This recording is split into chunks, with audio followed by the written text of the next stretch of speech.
Welcome. I'm so glad you're here. Today, we're going to dive into an incredible and thought-provoking journey. A journey about life, death, and everything in between. It might be hard to believe, but one hospice nurse, Julie McFadden, has changed the way many of us think about what happens when we leave this world.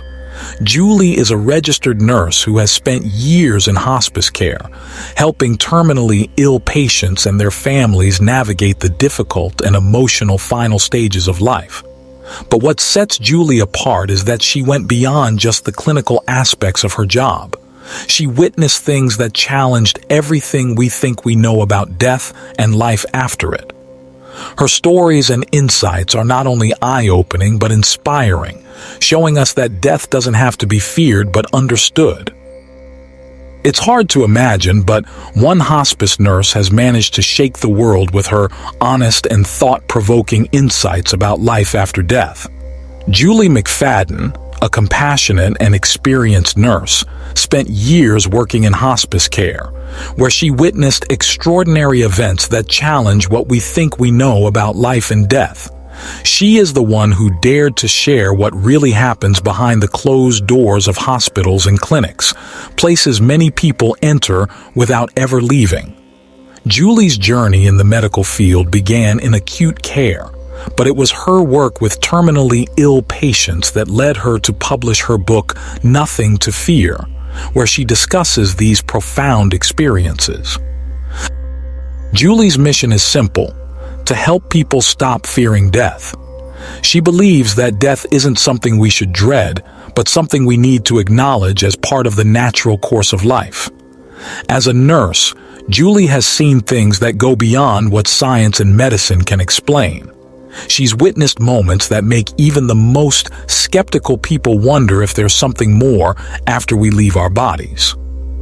In her time at hospice, Julie has learned two main things that continue to shape her perspective on death. First, she has observed what happens when patients are nearing the end of their lives. Doctors, nurses, and other healthcare professionals often witness remarkable moments as patients transition from this world to the next. While these experiences may not be scientifically proven, they leave a deep impression on those who witness them. They suggest that perhaps there is life after death and that the soul continues its journey after the body is gone. The second reason Julie is convinced there is more to death than meets the eye is the way our bodies seem to prepare for it. Julie explains that when death is near, the body often triggers a natural system designed to help people cross over to another realm, something she's seen frequently in her career. These occurrences are profound, and Julie plans to delve deeper into them later on, providing even more insight into this mysterious process. Julie often reflects on one patient in particular who had a lasting impact on her. This patient, who had a terminal illness, was an important part of her personal journey in overcoming her own fear of death. His story is one that Julie believes can help others do the same. When he first came to hospice care, he was a 55-year-old man with an incurable diagnosis. He had been shaken to his core by the news, especially since he had been living a life of social isolation, with few connections to friends or family. His home was cluttered with unnecessary possessions, a result of his desperate need to hold on to things as a way to cope with his impending death. The hospice team took it upon themselves to help him by clearing out his space, making it more comfortable and livable so he could spend his final days in a better environment. Gradually, distant relatives came forward to visit him, and he began to experience some comfort in the last months of his life. Julie and this patient often had deep conversations about the meaning of life, the certainty of death, and what might happen after we die.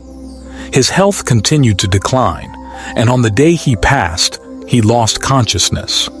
Julie was at work when this happened, and she knew that she wouldn't see him alive again. As her shift ended, she quietly said her goodbye, feeling a sense of peace rather than sorrow. She knew he was in good hands, surrounded by caring staff, and that he would be at peace. However, as Julie was getting ready to leave for the day, something unexpected happened. A surge of joy and freedom washed over her. It was as though her patient was sending her a message from the other side. In her mind, she heard his voice saying, "Oh my God, Julie, if you knew how good it was here."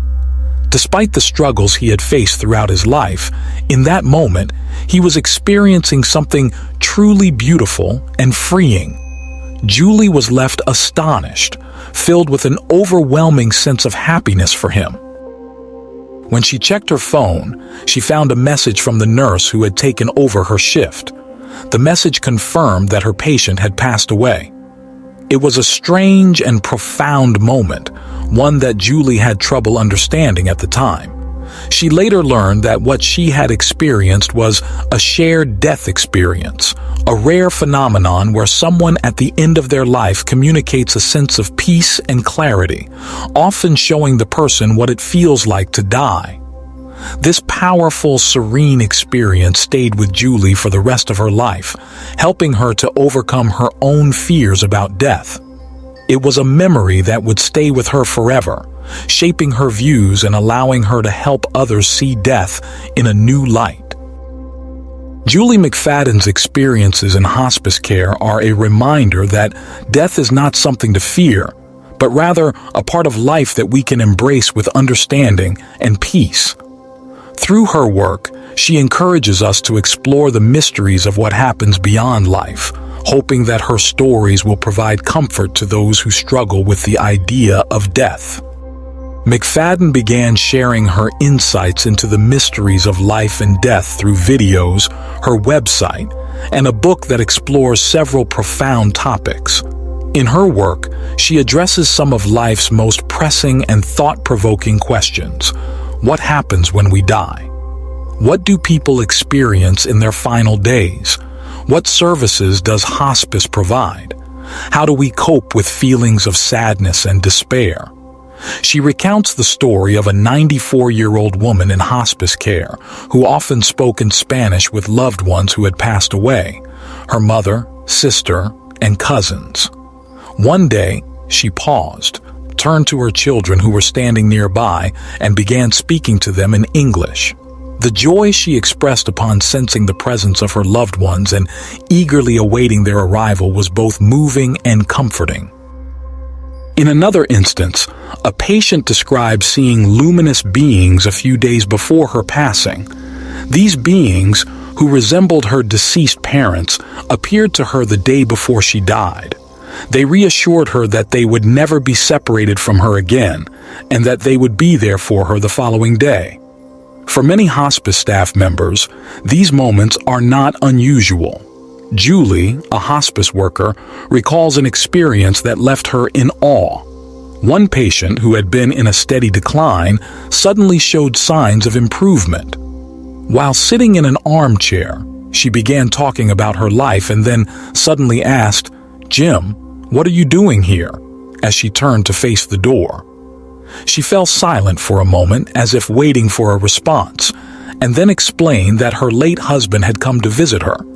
Even more astonishing was when the nurse, who had been in the room, felt a strange presence, but saw no one when she turned around.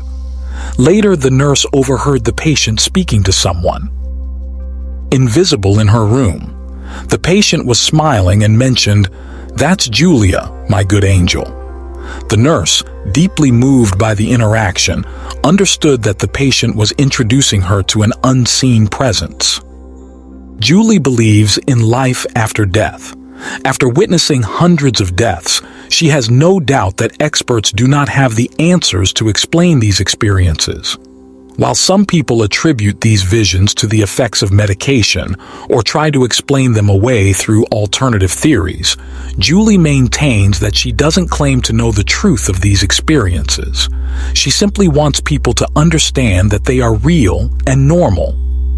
Hospice professionals are highly trained to differentiate between visions, hallucinations, and delusions, and they have observed that the visions that occur are often comforting to the patient. These visions usually occur when the person is mentally clear and in good health, often involving highly detailed descriptions of what the afterlife might look like from the perspective of those who are nearing the end of their life. Julie shares the story of an elderly woman who frequently saw angels.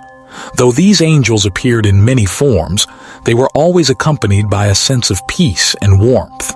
For Julie, these near-death experiences provide genuine evidence of a reality beyond our physical existence, not just the result of hallucinations. She is not alone in her belief. Hospice staff members across the world have reported similar experiences, with many sharing stories of patients who communicated with deceased loved ones during their final moments. One of these stories involved a man who began conversing with his deceased sibling. As he did so, his face, once marked by anxiety, relaxed into a peaceful smile. He seemed to realize that someone was waiting for him and that he was not alone. As he took his final breath, he smiled and said, "There you are." Julie also offers insight into the final days of life. She describes the dying process as one of natural transformation. Many people experience unexpected bursts of energy just before they pass. After days of weakness and unresponsiveness, some patients suddenly become alert, eating, laughing, and expressing a sense of warmth and safety as though they are surrounded by love or light. After death, Julie has spoken with many people who have experienced signs that their loved ones are still present in some form. These signs may include electrical devices turning on or off unexpectedly, clocks stopping at the exact time of death, or the appearance of butterflies, birds, or other creatures that held significance to the deceased. Some people have vivid dreams in which their loved ones appear and offer comforting messages. For Julie, death is not the end. It is simply the closing of one door as another one opens. Through her work, Julie has seen how these experiences have touched the lives of many, bringing comfort and peace to both those who are dying and their families. Her stories have not only transformed her own life, but have also provided solace to countless others. If this topic resonates with you, Julie invites you to explore even more compelling accounts of near-death experiences and the afterlife. Thank you for watching. If you found this video meaningful, don't forget to subscribe and leave a comment. I'd love to hear your thoughts. Your support means so much, and I'm truly grateful you're here. Until next time, take care.